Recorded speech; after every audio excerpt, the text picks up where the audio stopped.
إن الحمد لله نحمده ونستعينه ونعوذ بالله من شرور أنفسنا وسيئات أعمالنا. من يهده الله فلا مضل له ومن يضلل الله فلا هادي له. أشهد أن لا إله إلا الله وحده لا شريك له وأشهد أن محمدا عبده ورسوله. أما بعد فإن خير الحديث كتاب الله وخير الهدي هدي محمد صلى الله عليه وسلم وشر الأمور محدثاتها وكل محدثة بدعة وكل بدعة ضلالة وكل ضلالة في النار. اللهم صل على محمد وعلى آل محمد كما صليت على إبراهيم وعلى آل إبراهيم إنك حميد مجيد. اللهم بارك على محمد وعلى آل محمد كما باركت على إبراهيم وعلى آل إبراهيم إنك حميد مجيد. فأعوذ بالله من الشيطان الرجيم. بسم الله الرحمن الرحيم. فاعلم أنه لا إله إلا الله. يا أيها الناس اتقوا ربكم الذي خلقكم من نفس واحدة وخلق منها زوجها فبث منهما رجالا كثيرا ونساء واتقوا الله الذي تساءلون به والأرحام إن الله كان عليكم رقيبا. يا أيها الذين آمنوا اتقوا الله حق تقاته ولا تموتن إلا وأنتم مسلمون. يا أيها الذين آمنوا اتقوا الله وقولوا قولا سديدا يصلح لكم أعمالكم ويغفر لكم ذنوبكم ومن يطع الله ورسوله فقد فاز فوزا عظيما. رب اشرح لي صدري ويسر لي أمري واحلل عقدة من لساني يفقهوا قولي. سبحانك لا علم لنا إلا ما علمتنا إنك أنت العليم الحكيم. رب أعوذ بك من همزات الشياطين وأعوذ بك رب أن يحضرون.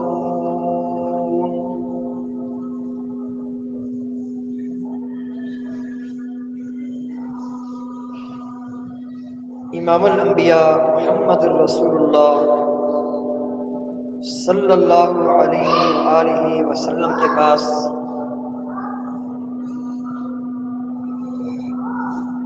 ایک شخص آتا ہے.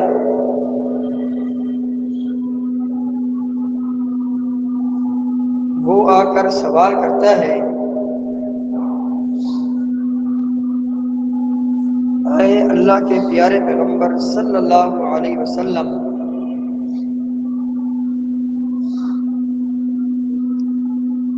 مل موجبتانی، کون سے ایسے دو کام واجب کرنے والے ہیں؟ ایک کام جنت کو واجب کرنے والا ہے اور دوسرا کام جہنم کو واجب کرنے والی ہے. وہ کون سی ایسی دو چیزیں ہیں؟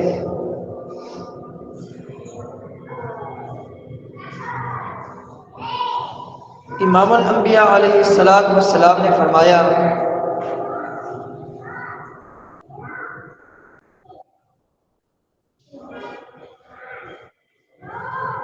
من مات وهو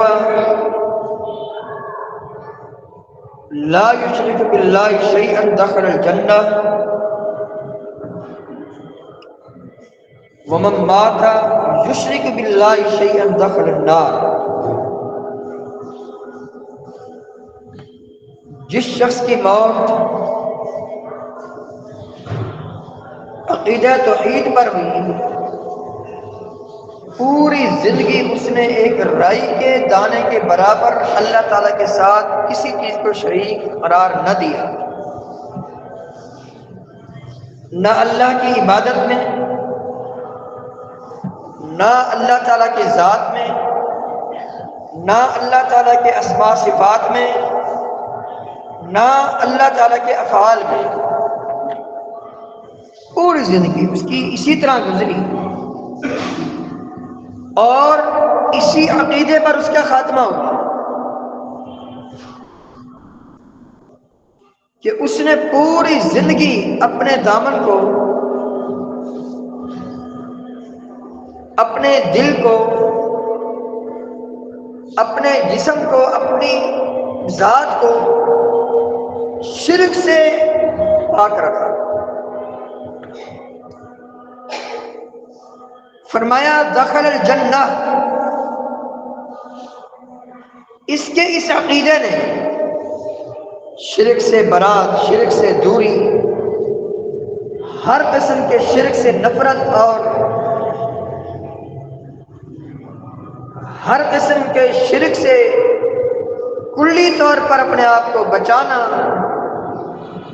اور پوری زندگی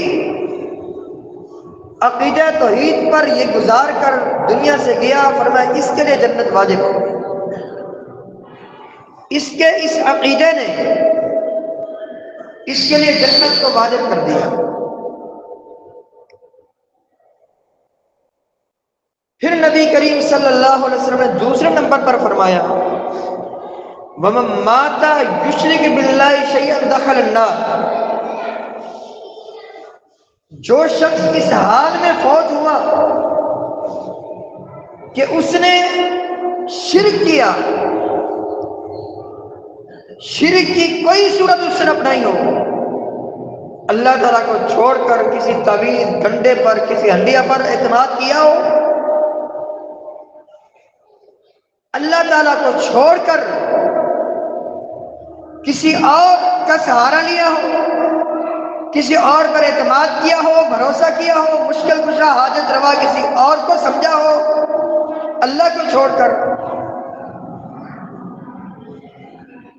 اللہ تعالیٰ سے امیدیں وابستہ نہ کی ہوں،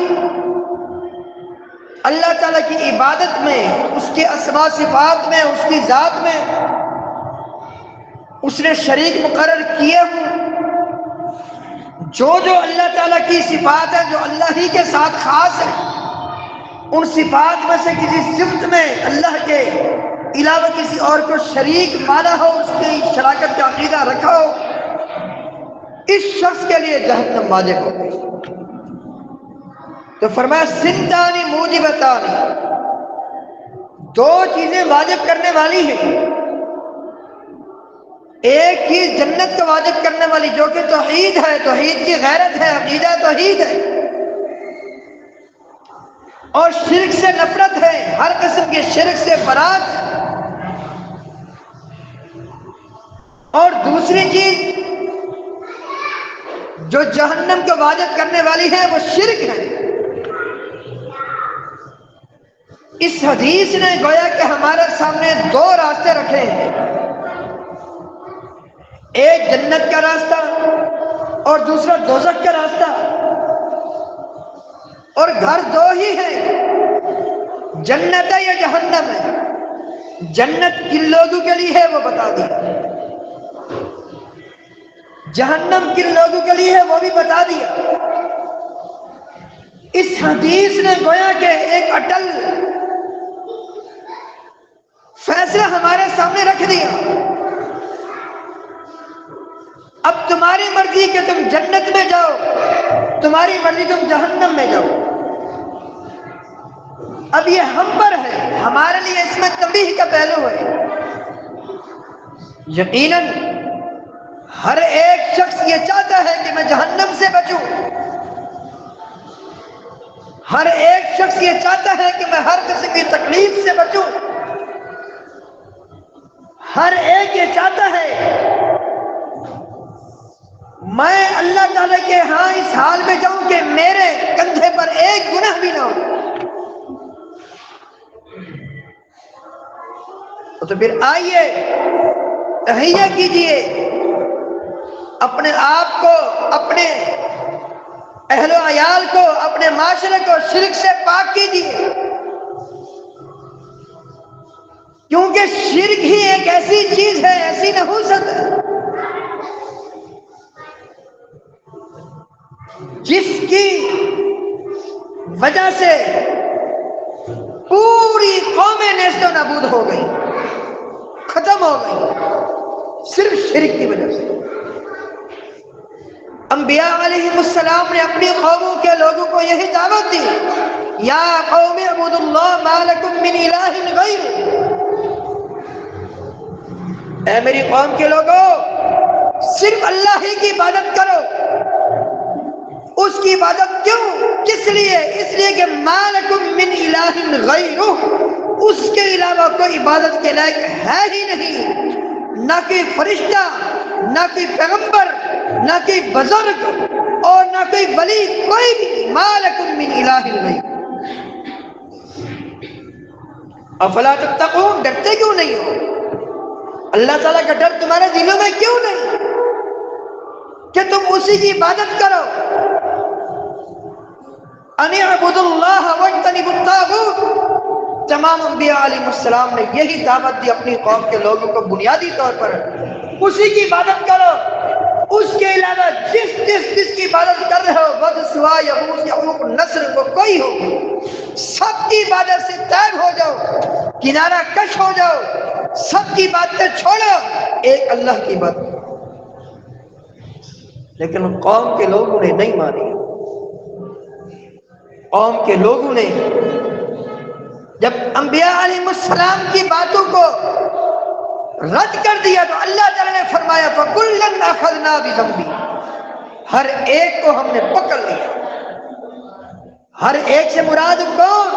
یہ سارے کے سارے مشرک لوگ جنہوں نے انبیاء علیہ السلام کی دعوت توحید کو رد کر دیا، ٹھکرا دیا، بلکہ اس کے برعکس انبیاء علیہ السلام کے دشمن بن گئے۔ اللہ تعالیٰ نے انہی کے بارے میں فرمایا فَكُلًّا أَخَذْنَا بِذَنبِهِ، ہر ایک کو ہم نے ان کے گناہ کی پداش میں پکڑ لیا۔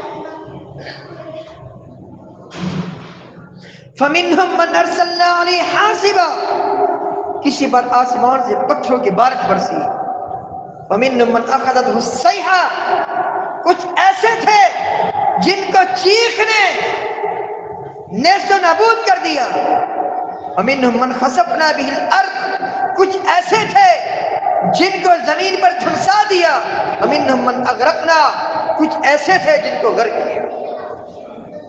فرعون غرق ہوئے کیوں؟ موسیٰ علیہ السلام آ کر دعوت دے رہے ہیں کہ اللہ کو مان لو، اللہ کے علاوہ کوئی معبود برحق نہیں، لیکن فرعون نے نہ مانا۔ آخرکار اللہ تعالیٰ نے غرق کر دیا۔ نوح علیہ السلام کی قوم کے لوگ 950 سال تک نوح علیہ السلام تبلیغ کرتے رہے، یہی کہتے رہے ان اعبدوا اللہ، اللہ کی عبادت کرو۔ انا ارسلنا نوحا الى قومه ان انذر قومك من قبل ان ياتيهم عذاب اليم قال يا قوم اني لكم نذير مبين ان اعبدوا الله واتقوه واطيعون۔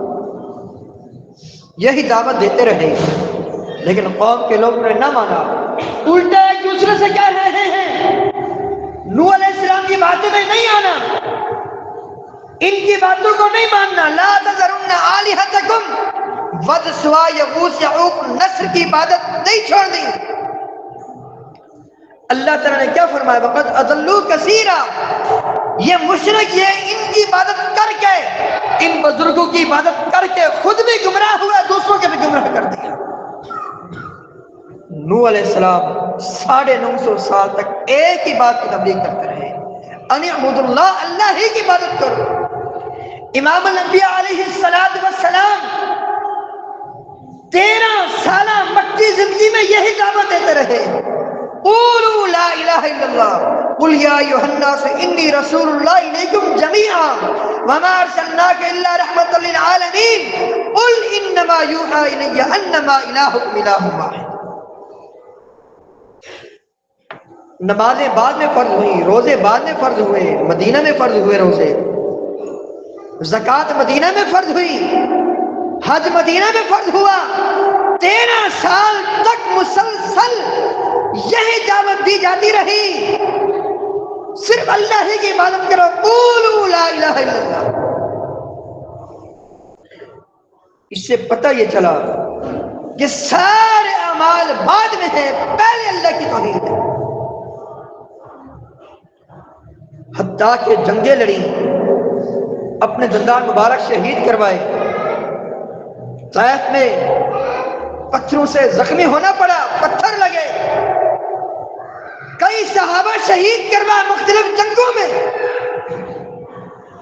لیکن اپنی دعوت توحید سے پیچھے نہیں ہٹے۔ میرے محترم بزرگوں، ساتھیوں، ہم خود بھی عقیدہ توحید اپنے دل و دماغ میں بٹھا دیں، اس سے محبت کریں، اسی سے محبت یقین جانیے جنت واجب کر دیتی ہے۔ چھوٹے چھوٹے کتابچے جو اصلاح عقیدہ کے نام سے مل جاتے ہیں، وہ خود بھی پڑھیں، اپنے بچوں کو بھی پڑھیں۔ اسلامی عقیدہ، اصلاح عقیدہ بہترین ایک کتابچہ ہے، اصلاح عقیدہ کے نام سے، اسلامی عقیدہ کے نام سے ایک ایک بات کی دلیل دی گئی، اس میں اللہ تعالیٰ کا فرمان نبوی۔ یہ کتابچہ خود بھی پڑھیں، اپنے گھر کی زینت بنا لیں، اپنے بچوں کو بھی پڑھیں۔ اور یہ میں نہیں کہہ رہا، یہ امام الانبیاء علیہ السلام کی تعلیم ہے۔ چھوٹے بچے عبداللہ بن عباس رضی اللہ تعالیٰ عنہ، جو آگے چل کر مفسر قرآن بنے، عبداللہ بن عباس رضی اللہ تعالیٰ عنہ امام الانبیاء علیہ السلام کہ یہ کزن تھے، بڑے ان سے محبت تھی۔ عباس رضی اللہ تعالیٰ عنہ جو آپ کے چچا تھے، ان کے بیٹے، آپ علیہ السلام نے ان کو اپنے ساتھ بٹھایا اور کہا، وَعْلَمْ، یہ بات اچھی طرح جان لو، أَنَّ الْأُمَّةَ لَوِ اجْتَمَعَتْ عَلَىٰ أَن يَنفَعُوكَ بِشَيْءٍ لَمْ يَنفَعُوكَ بِشَيْءٍ إِلَّا مَا قَدْ كَتَبَ اللَّهُ لَكَ۔ یہ بات نوٹ کر لو، پوری انسانیت اگر تمہیں فائدہ پہنچانا چاہے، اللہ تعالیٰ کے حکم کے بغیر نہیں فائدہ پہنچا سکتے۔ اور پھر آپ نے فرمایا، پوری انسانیت اگر آپ کو تکلیف میں مبتلا کرنا چاہے، اللہ کے حکم کے بغیر کوئی تمہیں تکلیف نہیں دے سکتا۔ یا غلام، اے بچے، احفظ اللہ یحفظ کا، اللہ کے دین کے محافظ بن جاؤ، اللہ تعالیٰ تمہاری حفاظت کرے گا۔ احفظ اللہ تجد تجاہک، اللہ کے دین کے محافظ بن جاؤ، اللہ کو ہر وقت اپنے سامنے پاؤ گے۔ اذا سألت فاسأل اللہ، جب بھی سوال کرنا ہو اللہ سے سوال کرو۔ صحت مانگنی ہو، تندرستی مانگنی ہو، بیمار ہو گئے ہو، شفا یابی مانگنی ہو، شفا مانگنی ہو، شفا یاب ہونا ہو، فقیر و محتاج و قلاش ہو، رزق مانگنا ہو، اسی سے مانگو۔ کوئی چیز ضرورت ہو اسی سے مانگو۔ اذا سألت فاسأل اللہ وإذا استعنت فاستعن باللہ، جب بھی مدد مانگنی ہو اللہ سے مدد مانگو۔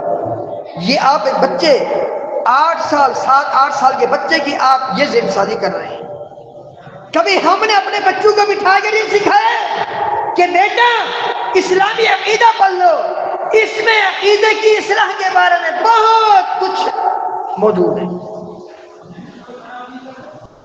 جہاں ہم اپنے بچوں کو بہت ساری باتیں سکھاتے ہیں، یہ باتیں بھی اللہ کے بدل زندگی کا حصہ ہونی چاہیے، اس لیے کہ ان کے بغیر نجات ممکن نہیں۔ آپ اصلاح کر رہے ہیں، جب بھی مدد مانگنی ہو اللہ سے مدد مانگو۔ تو ہمیں چاہیے کہ ہم بھی خود بھی اپنے عقیدوں کی اصلاح کریں، شرک سے کلی طور پر اپنے دامن کو بچائیں، دور رکھیں، اس لیے کہ شرک یہ اللہ تعالیٰ کی شان میں گستاخی ہے۔ اور پھر وقت کے عظیم پیغمبر قربان جاؤں یعقوب علیہ السلام کس طرح اپنی اولاد کو بٹھا کر نصیحت کر رہے ہیں۔ یعقوب علیہ السلام بنی اسرائیل کے جتنے بھی پیغمبر آئے سب پیغمبر یعقوب علیہ السلام کے خاندان سے، ان کی اولاد سے۔ اللہ اکبر۔ ابراہیم علیہ السلام جد الانبیاء، ان کے دو بیٹے تھے، اسماعیل علیہ السلام اور اسحاق علیہ السلام۔ اسحاق علیہ السلام کے بیٹے یعقوب علیہ السلام۔ بنی اسرائیل کے جتنے پیغمبر ہیں انہی کے خاندان سے۔ اسماعیل علیہ السلام کے خاندان سے امام الانبیاء علیہ السلام ہے۔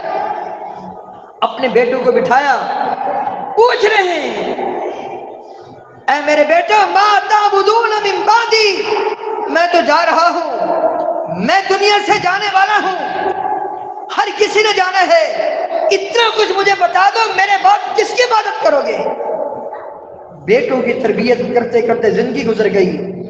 بیٹوں نے یک زبان ہو کر بولا نعبد الہک و الہ آبائک، اے ابا جان ہم آپ کے الہ کی عبادت کریں گے، آپ کے آبا و اجداد سیدنا اسحاق علیہ السلام، ابراہیم علیہ السلام اور اسی طرح اسماعیل علیہ السلام کے الہ کی عبادت کریں گے، نحن لہ مسلمون، آپ ہمارے بارے میں پریشان نہ ہوں، پوری زندگی اسی کے فرمانبردار بن کے رہیں گے۔ ہم نے کبھی اپنے بیٹوں کو یہ بات بتائی ہے؟ کبھی اپنی اولاد کو یہ بات کہی ہے بھی کس کی عبادت کرنی ہے؟ اللہ کی عبادت کرنی ہے۔ کس کی اطاعت کرنی ہے؟ امام الانبیاء علیہ السلام کی سچی اطاعت کرنی ہے، کیونکہ یہی راستہ کامیابی کا ہے، یہی راستہ عافیت کا ہے، یہی راستہ سلامتی کا ہے، یہی راستہ عذاب قبر سے نجات کا ہے، یہی راستہ جہنم سے نجات کا ہے، سب سے بڑھ کر یہی راستہ امن کا ہے، سکون کا ہے، ہدایت کا ہے۔ اللہ تعالیٰ کا فرمان الذین آمنوا ولم یلبسوا ایمانہم بظلم اولئک لہم الامن وہم مہتدون، وہ لوگ جو ایمان لے اپنے ایمان میں شرک کو شرک کی ملاوٹ نہیں کی، شرک کو مکس نہیں کیا، اپنے ایمان کو شرک کے ساتھ گندا نہیں کیا، یہی لوگ ہیں، ان کے لیے دو نعمتیں ہیں، لہم الامن وہم مہتدون، ان کے لیے امن ہے، سکون ہے اور ہدایت یافتہ یہ ہیں۔ پتہ کیا چلا؟ ان کے علاوہ جتنے بھی لوگ ہیں نہ ان کے لیے امن ہے نہ ان کے لیے ہدایت ہے۔ یہی باتیں ہم خود بھی سمجھیں، اپنی اولاد کو بھی سمجھیں۔ یہ باتیں بتانے کا کہ اصل وجہ یہ ہے، معاشرے میں ہم نظر دوڑاتے ہیں، کبھی کہاں شرک ہو رہا ہے، گلی گلی میں، کوچے کوچے میں شرک ہی شرک، بدعت ہی بدعت۔ اس پرفتن دور میں اللہ کے بندو یہی نصیحت اپنے آپ کو بھی کرتا ہوں، آپ لوگوں کو بھی کرتا ہوں، زندگی میں ایک بار ضرور پورے قرآن کا ترجمہ پڑھیں، اگر نہیں پڑھ سکتے کم از کم یہ جو عقیدہ کی کتاب بتائی گئی اصلاح عقیدہ، اس کو کسی عالم دین سے ضرور پڑھیں، اردو میں ہے، آسان ہے، ہر آیت کا ترجمہ ہے، مفہوم ہے، ہر حدیث کا ترجمہ ہے، مفہوم ہے، اس میں پورا عقیدہ بلکہ زندگی گزارنے کا پورا پروگرام اس مختصر سے کتاب سے میں آپ کو مل جائے گا۔ اللہ تعالیٰ سے دعا ہے اللہ تعالیٰ ہم سب کو عقیدہ کے اعتبار سے اپنی اصلاح کرنے کی توفیق عطا فرمائے۔ استغفر اللہ لی ولکم ولسائر المسلمین۔